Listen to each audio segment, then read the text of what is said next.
Here's the term grossly. I want you to visualize grossly being a word that's font of 72, bold, red, italicized, underlined, exclamation point. You have grossly underestimated the severity of this disorder. You weren't even in the parking lot, let alone in the ballpark. Why? Because he seems to do fine in so many other areas of life. Walks fine, talks fine, looks fine, works fine. He has friends at work, and maybe he's one of the best employees. He does well in all other areas of life, but when it comes to me, no. Suddenly, he's full-blown autistic. And you're right, because he's never more challenged than when he's trying to deal with you. Why is that? Because ASD level 1 is, by definition, we could call it a deficit in social skills and emotional literacy. So his emotional skills and social skills are way down here. Yours, way up here. You are very emotionally, socially intelligent. He is not. You're very emotionally and socially skilled. He's not. You're very intuitive. He's not. You have a lot of social and emotional needs. He does not. He could go all year and not talk about feelings. Now, I'm not saying he has no social skills.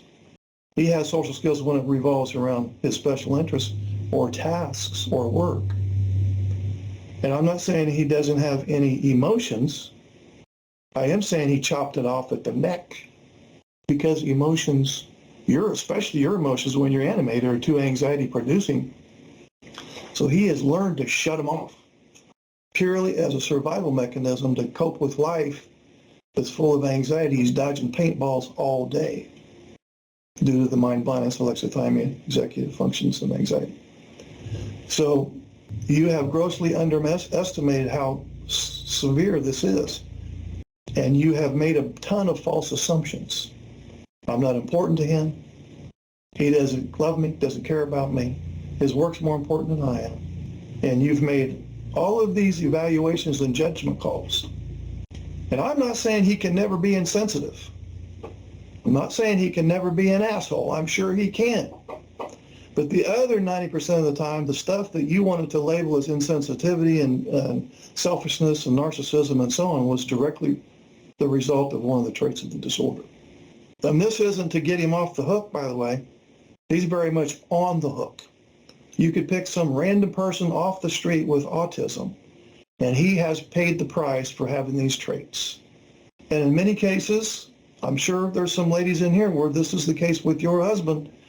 When he was young, when he was a child, he couldn't make it, couldn't quite fit in, rejected by peers, ridiculed, ostracized, teased, bullied, labeled a problem child by parents, or they realized he had special needs, and so they spoiled the fuck out of him. Then he grows up, finds you, for whatever reason, which I can probably guess, you were attracted to him, and in the early going of the relationship, you were his special interest. That's why it seemed to work out so great. So although some NTs will go, no, it really wasn't that great from the beginning, but in more often than not, he appeared fairly neurotypical because he wanted you to like him, and so there was some masking going on, but more than that, you were his special interest during that time. So you probably did get at least some degree of validation, give and take in conversation, affection, sex, compassion, grace, mercy, and so on. But then when the newness of the relationship wore off, he gravitated back to his primary special interest, drifted away from the relationship, didn't even know he was doing it. And then you woke up one morning and go, something is off. Something's off.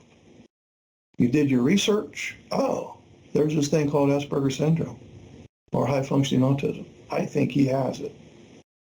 And then you kind of did your research, and now here you are today.